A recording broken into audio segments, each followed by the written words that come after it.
Peace be upon you. God willing, in this episode, I want to discuss the topic of child marriage, which is sadly too frequent within Muslim communities throughout the world. And the other day I was reading an article about an Indonesian family that forced their adopted 12-year-old girl to marry a 45-year-old man who already had 3 other wives in order to repay a favor. So it's worth understanding some of the backstory to what took place as far as what the article depicted. So apparently the mother and father are the aunt and uncle of this girl biologically. And her actual parents, her biological parents, are still alive. And when they heard about this, they filed a report with the Indonesian authorities trying to intervene in this marriage. And they're trying to figure out if the marriage was consummated. And what that means is, did they have sex? And that's what they're waiting to hear, but there's no verdict on that yet.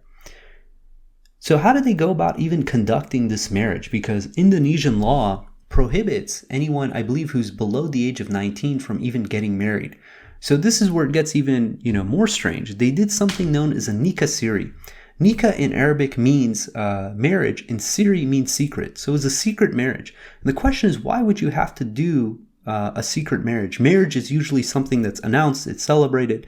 So what's the intent there? And it's obvious, is that they're doing something that's nefarious, something that's against the law, something that's frowned upon, and they have to do it in secrecy.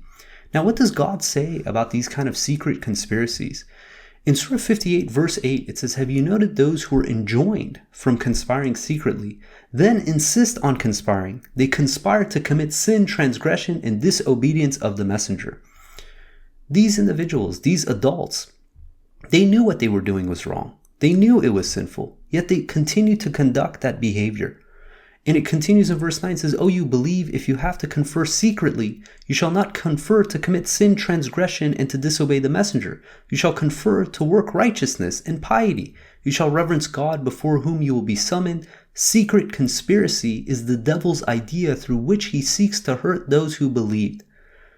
The fact that they had to conduct a secret marriage should be reason enough to question the motivations behind what's going on.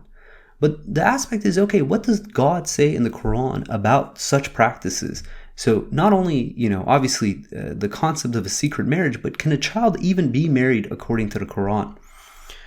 We read in Surah 24, verse 33, that God equates forcing girls into a marriage of that of prostitution. And it reads in 24:33, it says, "Those who cannot afford to get married shall maintain morality until God provides from them from his grace." So it's discussing those who want to get married, that God is going to provide for them. And it says, "Those among your servants who wish to be freed in order to marry, you shall grant them their wish once you realize that they are honest." So here we're seeing that this is a mechanism that God is utilizing in the Quran in order to abolish slavery. Because when the Quran was revealed in Arabia, just like the rest of the world, slavery was rampant. So what God is instituting here is a mechanism by which, if an individual is a servant or a slave and they want their freedom because they want to get married, the guardian has to grant that individual their freedom. And it gets even more than that. It says, "And give them from God's money that he has bestowed upon you." Meaning that the owner of that slave not only has to grant freedom, but has to actually compensate them in order for them to be able to get married. Now, the next sentence, it says, "You shall not force your girls to commit prostitution, seeking the materials of this world, if they wish to be chaste. If anyone forces them, then God, seeing that they are forced, is forgiver, merciful." So we're seeing that now God is saying that those, in essence, who are being forced into a marriage, that they do not willfully want to partake in, God is equating that to prostitution. According to the Quran, there are certain steps that have to fall into play in order for marriage to happen. But all this falls under the umbrella of marriage. So the first step is the intent of wanting to be engaged. And this is saying that, hey, we want to understand if we're compatible. And they call that the engagement process, but it's still part of marriage. During the engagement process, the couple mutually agree on a dowry that the husband is to give the wife. And during this time, they also set the dowry, meaning that whatever they agree upon, the husband has to provide during this interim. Then finally, there's a solemn pledge from the husband to the wife, at which point they consummate the marriage. And consummation means that they have sex. That finalizes the marriage. Throughout the Quran, God calls this entire process marriage, but shows that there's different degrees, because if a marriage is broken before the dowry is set, or after the dowry is set, before consummation or after consummation, that there's a different process.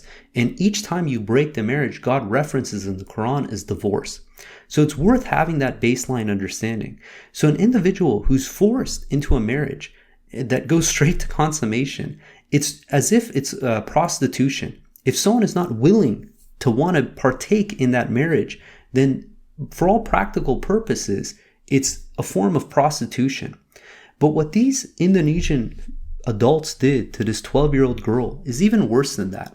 Because in Surah 24, verse 33, it says, "You shall not force your girls to commit prostitution." The word for girls is fati. Fati means a girl who's fully developed, fully mature, sexually mature. It's not in reference to a child.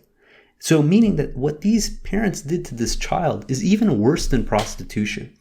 In Surah 2, verse 191, it reads, "Oppression is worse than murder."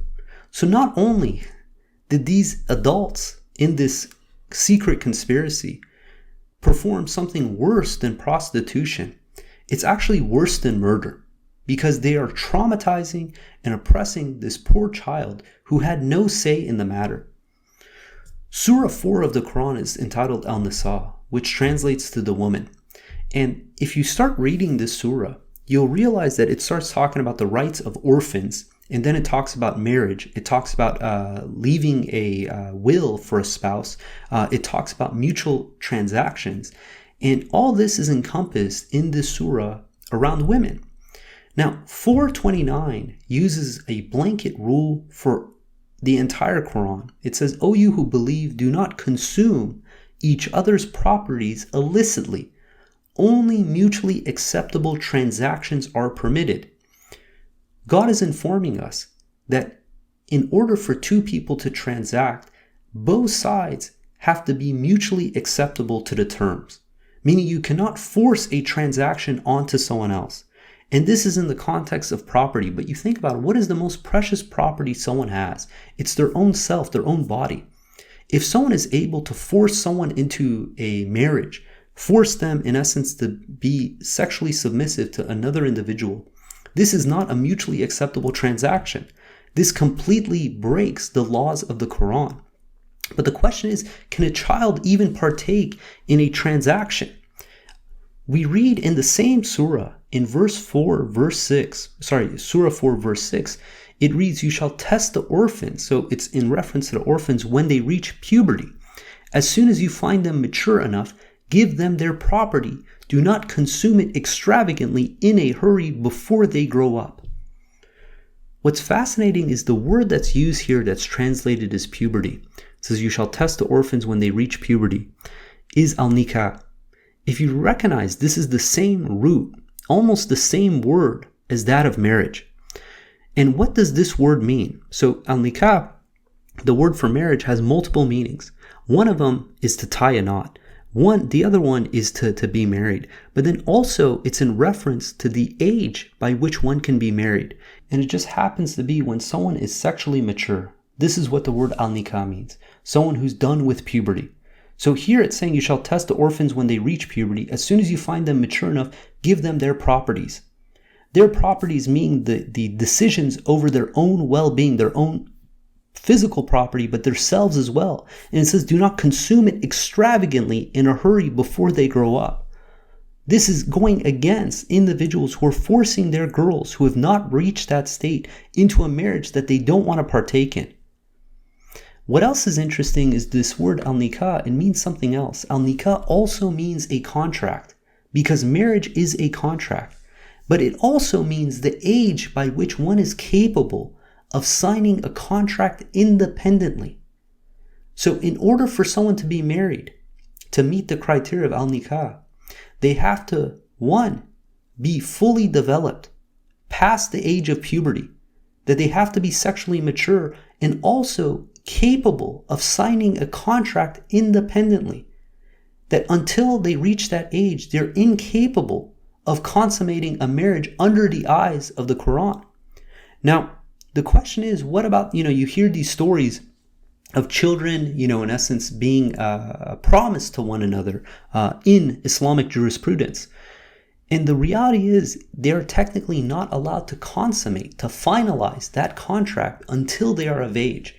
And you see this practice where they'll promise children to one another. Usually this is done in political marriages, to form bonds between tribes, a lot in history. But Quranically, the two are not allowed to finalize that marriage until that both parties are past that age. And even then, it has to be mutually acceptable, meaning that you cannot force someone into a contract that they don't want to partake in, that both the husband and the wife have to meet this criteria. And if they don't, then it is not sanctioned in the Quran as a legitimate marriage. So to recap, in order for a marriage to be lawful, both parties have to be mutually accepting of the marriage. Both parties have to be sexually mature. Both parties have to be able to sign a contract independently. That if this criteria is not met, there is no way that lawfully, in the eyes of the Quran, that this couple can proceed with the marriage. Now, obviously, as we mentioned before, there's other criteria that needs to be met, but this is the bare minimum in order for two people to be able to be married. So what these adults did to this poor child is nothing short than oppression, which God equates as worse than murder. God willing, they can save this child before she's traumatized anymore, that she's able to go back to being a child and not have to suffer this traumatic experience. God willing, we're going to end there. If you guys got comments or questions, please hit us up at QuranTalk@gmail.com. Or if you want to get an awesome word-by-word translation of the Arabic Quran, check out the Quran Study app on the iOS App Store, or go on QuranStudyApp.com for the website. And if you like the podcast, then please leave us a review, share it with other people, and until next time, peace and God bless.